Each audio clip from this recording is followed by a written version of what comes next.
On today's episode of Free Mama Radio, I am getting raw and real about the one thing I wish all free mamas knew when they were getting started. Plus, I'm going to give you your tips and tricks to make sure that you follow through with what I'm about to teach you. You're listening to Free Mama Radio, where we believe you can have both a successful business and show up as the mom you want to be. I'm your host, Lauren Golden, a mom who built a full-time income working part-time hours. Now, I help other moms like you learn how to work from home on your own terms, take control of your schedule, and make more money so you can live a totally awesome, guilt-free life. I am on a mission to make sure that no mother has to choose between family and financial stability. So if you've been wondering, can I really have it all? This podcast will give you the answers.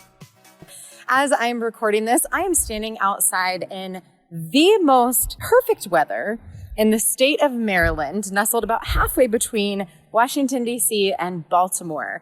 My family, in case you did not know, is a little bit crazy or adventurous or brave, or we'll just say crazy. And we have decided to go on a 2-month RV trip around the country. Now, this was not a decision based off of COVID and being stir crazy at home. We actually bought our RV about maybe 2 to 3 weeks before the global pandemic took hold here in the United States. And it's actually something that my family had been talking about for about a year. And my husband and I had been talking about since before we were even married. So about 11 or 12 years we had been talking about this. But when we first talked about getting an RV, we talked about it a little bit like a pipe dream. You know what I mean? Like it was that really far off thing in the future that probably wouldn't happen, but it was so far away. It was like, yeah, that might happen. And we talked about getting in an RV when we retired, when all of our kids went off to school and we were done with our jobs and old and just wanting to see the country and explore and just being able to live and experience the world.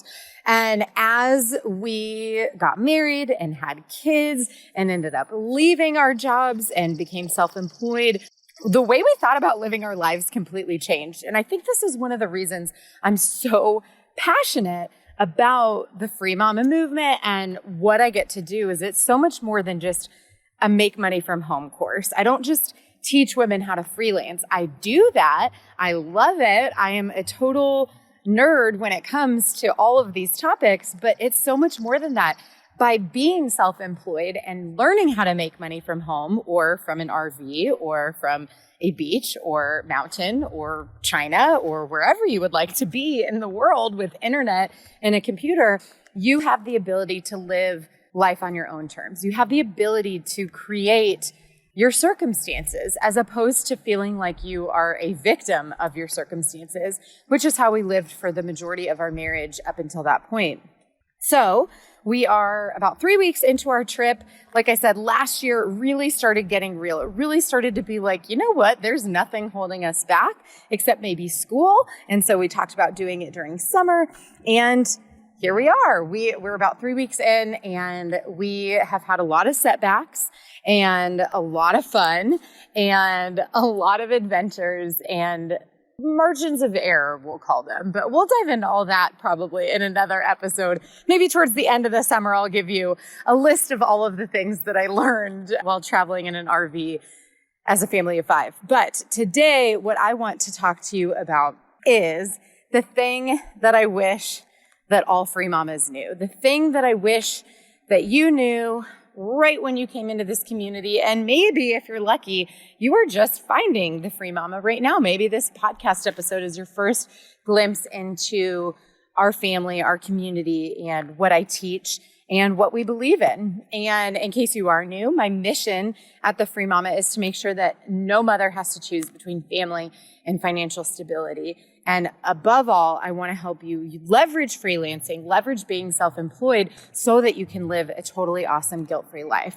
The challenge is when we embark in this world of figuring out what services we're going to provide and learning how to network and find clients and what's a discovery call and all of these things that feel so new and intimidating, because new things can be intimidating, we start to lose sight of what's actually important when it comes to making a freelancing business successful.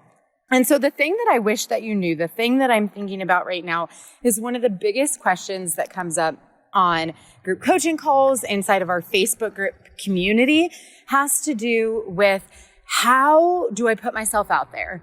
How do I show up and add value in a Facebook group? How do I tell people what it is that I do when I've never done it before? Right? Like, I've never been a virtual assistant. How can I possibly tell people I'm a virtual assistant? Or when people ask me, oh, cool, you're a virtual assistant. What do you do? How do I tell them what services I provide when I haven't done it before? And so I want to give you a couple of tools and strategies today to hopefully help you work past that. And some of them are technical. They're how you can actually approach situations like being in a Facebook group and or being at a networking event. And some of them are more mindset. Now, I want to start with the mindset because I believe that it's what happens between your ears on a day-to-day basis that's going to play a much bigger role in how successful you'll be at your free mama life and building a business than the actual actions that you're taking. Now, don't get me wrong. Actions are where it's at. Learning for the sake of learning, taking a course and checking it off and going through all the motions is part of the problem, right? We see so many people getting caught up with their website or a logo and I need to redo this and I need to pick the perfect catchy name, but not too catchy because I don't want it to be cheesy, but I want to stand out. And it's not that things like branding aren't important in a business, but they shouldn't be the most important thing when you're starting out. So what do we focus on instead? Well, you have to focus on talking to people. But this is why the challenge of, which came first, the chicken or the egg?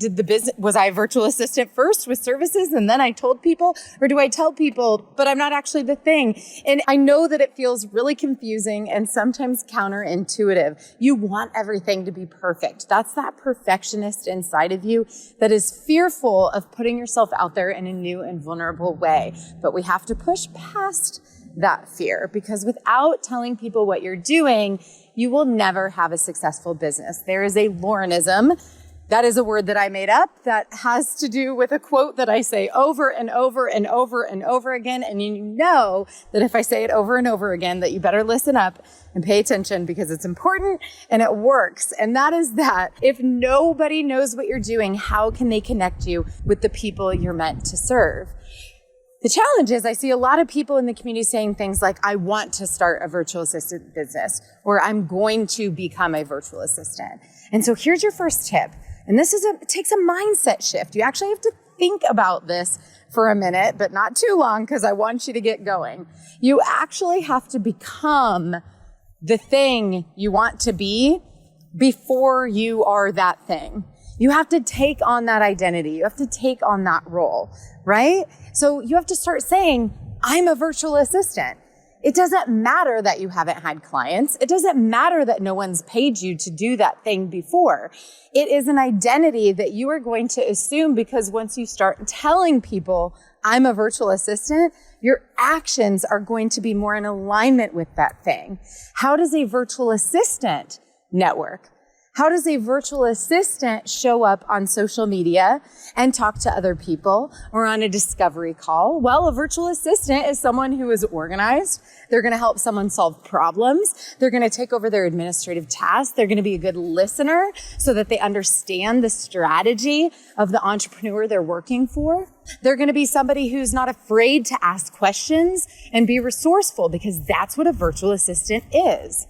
So don't wait until you've had experience. The experience won't come if you don't start showing up now.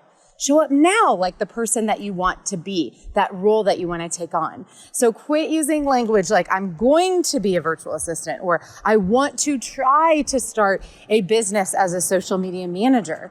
You have to take on that identity now. Own it. Nobody's going to take it away from you. I promise. So that's my first tip for you. Tip number 2 is a little more practical. As you're communicating with people, as you're on a discovery call or talking to friends and family or in a Facebook group, I want you to do what I call being honest. That's important. That's an integrity checkpoint there. So hopefully that identifies well with you. Be honest, but use a filter. A lot of times I'll see people show up on social media and they will say things like, oh my gosh, I am so frustrated. I've been trying to find clients for like 3 months and I'm not having any luck. And they're posting things like this inside of a Facebook group of their ideal clients or potential clients. And that's not going to have the effect that you want. No one is going to go, oh my gosh, poor you. You are clearly awesome and have been working very, very hard, even though we know this might be true. Here, I'm looking for a VA. I would love to hire you. Unfortunately, it actually has the opposite impact, right? When you are complaining on social media or when you are just shouting from the rooftops that you are brand new, it doesn't give people a lot of confidence in you. And for people who are looking to outsource, they need to have confidence in you. They want to know that they can trust you, that you're reliable, that you're going to show up for them, and that you're going to complete the job and hopefully exceed their expectations. Here at the Free Mama, we call that putting a bow on it. So be honest. If you were on a discovery call with a client and they ask you to do something, don't ever lie and say, yeah, I've done this service 1,000,000 times before. No, it's okay to say, you know what? I haven't done this exact thing before. However, I'm confident that if you make me a Loom video of a recording of you doing the task, that I can take it over. Or, I'm very resourceful and I'm confident that I can help solve this problem for you. Which, if you believe in yourself and you believe in the resources within our community and on the internet, thanks to Google and YouTube, you have everything you need to be successful and figure out the tasks that are assigned to you. And so tip number 2, to recap, is all about making sure that you are being honest, but you're using a filter as you are engaging in these conversations with prospective clients, even though you've never done the thing before. And really quickly, a little side note about never having done a task before. I just want to say, you are not giving yourself enough credit. Do you know that? I have worked with hundreds of women personally and thousands of women through my videos. And I see something showing up over and over again. And that is that us women, especially moms, are constantly selling ourselves short. If you have kept a human alive for any amount of time as a mother, you have skills that other people will pay you for. Okay?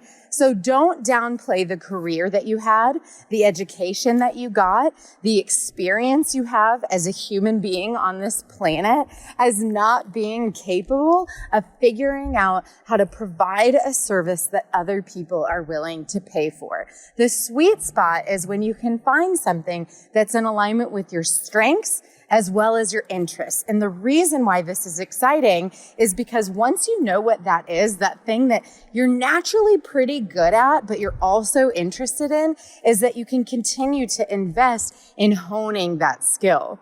Okay, my third tip for how to become the thing before you've actually done the thing has to do with how you show up and engage with other people. So whether this is happening in real life or in social media, I think we have this sense of imposter syndrome when we haven't done something, but we declare we're that thing. And I understand that. I've been there. I remember my very first freelancing client was an older gentleman who was a real estate agent. And I was a self-proclaimed social media manager because I loved Facebook and had done it at a couple of my jobs, not as part of a marketing department, but as part of someone who was willing to raise my hand and say, hey, I think this is important and our company should probably be on here. And so I had very little experience. I had zero professional training whatsoever. And I remember going to his house before I actually signed him as a client and thinking, oh my gosh, what if he finds out that I am a complete fraud? What if he figures out that I don't know that much? Like, I don't know as much as maybe I think I do. What if he knows more than me? Now I look back on that story and it's hilarious to think that a 50-something-year-old man knew more about social media management than a 20-something-year-old girl who grew up with social media. But at the time, I felt like a huge imposter, and I was like, he's going to find me out. And what I know now that I want you to know now as you're getting started is that two things. Number one, you cannot underestimate how valuable it is to help save someone time. So a lot of free mamas start in the virtual assistance area. And while there are other ways to be more profitable, to specialize in a skill such as copywriting or graphic design or social media management, what's beautiful about VA work is that it is typically the first thing that many entrepreneurs, or especially in the online world, will outsource because it helps free up their time. And there's tremendous value in that, even if you've never done it before. If you're providing a service that's something that the person was previously having to do on their own, don't you think that for them to get 4 hours back a day potentially and teaching you exactly how they want it done is a no-brainer for them? And a huge win for you. You're going to get paid to learn new skills. It's a total win-win. Now, when it came to my social media client that I got, I wasn't necessarily saving him time because he wasn't attempting to do social media on his own. But the tremendous value that I provided was that I did know more than him. Not a ton, maybe. I wasn't completely an expert, and I don't know that I am to this day. But because I was naturally good at it, it was something that played to my strengths, and it was something I was interested in, I constantly consumed new information about it, which is definitely not something that that client was doing, nor did he have the time and interest in doing. He was perfecting his skills as a realtor, making sure that he was providing the top real estate experience to his clients. My time and energy was put into making sure I was learning new strategies, understanding different platforms. And there are tons of free ways that I did this at the time. And when the time came, I was able to invest in myself to learn more about social media management, which really is when I hit the ground running with my freelancing business that set me up to be able to quit my job. But it wasn't until I had gotten that first client, gotten a little bit of experience, even through the imposter syndrome, that all of that was able to happen. And so here's my advice for you. If you are looking to do something you haven't done before, you have to remember this really important thing. All businesses solve a problem. If you are out there trying to overcompensate, never having done something before, by running your mouth and saying, well, these are the services I could provide, and this is what I think I'm going to be doing, and trying to answer everybody's question about every little thing because you think that's how you're going to show up initially, I've got news for you. You don't have to put that much pressure on yourself. You don't have to overcompensate for your lack of experience. Instead, remember that all businesses solve a problem. Talk less, listen more, ask more questions. Make sure that people know what you do. Remember what I said at the beginning of this episode. If nobody knows what you're doing, how can they connect you with the people you're meant to serve? And that very first client that I ever got, that older real estate gentleman, just so you know, was the spouse of my boss at the time. She knew that I was starting a social media freelancing business because we had just had a second baby and we needed more money. She knew what I got paid. She signed my payroll checks, right? So she wasn't surprised by this. I checked with HR. There was no conflict of interest. In fact, I should do a whole episode all about how to start your freelancing business while you're already employed. If you would like to hear that episode, jump on over to Instagram and send me a message. Lauren Golden, Free Mama. I want to know if that's something that interests you, and I will definitely dive more into how I was able to do that. But because my boss at my job knew, oh, Lauren's a social media manager, she knew that her husband was trying to grow a Facebook presence, but didn't know anything about social media, nor did he have the time or desire to figure it out. And she introduced the two of us, and he became my very first freelancing client. Nobody said, show me your certification. Show me your years of experience. Where's your resume? These things don't typically happen in the freelancing world unless you're applying to jobs, which I don't encourage you to do if your goal is to have the kind of control, freedom, and flexibility with your ideal clients that you definitely deserve. So here is your quick recap. Become the person that you want to be before you actually get there. You have to declare it and own it in order to get started. Second, make sure that you are telling other people what you're doing, because if they have no idea who you are and you just declared it, then they will never be able to connect you with the people that you're meant to serve. As you're talking about your business, make sure that you're honest. You don't have to lie, but use a filter. Don't lead with your frustrations, your disappointment, or your newness. You are good and you are ready and capable as you are. Bring your concerns to the table when it's necessary, but don't lead with your doubts and insecurities, because they're just not serving you. And finally, make sure that you're not showing up as an imposter with their fear leading the conversations, and you're overcompensating for the things that maybe you haven't done yet, and that's okay. Instead, be the person to rise to the occasion to solve someone else's problem. Find out what's stressing them out. Is it social media? Is it not having enough time? Is it getting into entrepreneurship to work less and they're working more? Is it a certain software program? Is it launching a podcast? Is it writing those dang blog posts? What's the thing that's stressing them out all the time in their business that you can raise your hand, even if you've never done it before, and say, hey, I'd like to hear more about that. I really think that I can help you solve that problem. Mama, you don't have to have years of experience in order to become a successful freelancer. You have everything you need to get started right now. If you liked this episode of Free Mama Radio, I really want you to tell me about it. Take a screenshot of you listening to it, post it in your Instagram stories, tag me. I will re-share it. I am having so much fun doing these episodes from the road, walking around. I'm sure you can hear the wind and the birds chirping in the background, and just being outside and being able to be alone with you without getting stuck on my computer and GarageBand and all the technical stuff. I love just being on the go and being able to speak to you from my heart. So if you've been enjoying these last few episodes as well, please make sure you let me know so that we can continue to get you more amazing content just like this. Have an awesome one. I'll see you next week with an interview. Until then, you can find me inside the Free Mama Movement Facebook group. Take care, y'all. I hope you enjoyed this episode of Free Mama Radio. Don't forget to check out Free Mama TV right here on YouTube for hundreds of how-to videos and interviews to help you start, grow, and scale a virtual business from home. If you want to join a community of tens of thousands of moms just like you, make sure you join the Free Mama Movement group over on Facebook. And lastly, if you want to learn more about how we can do this together, work to achieve your goals, and make you our next success story, check out my free training at thefreemamamovement.com. I'll see you next time.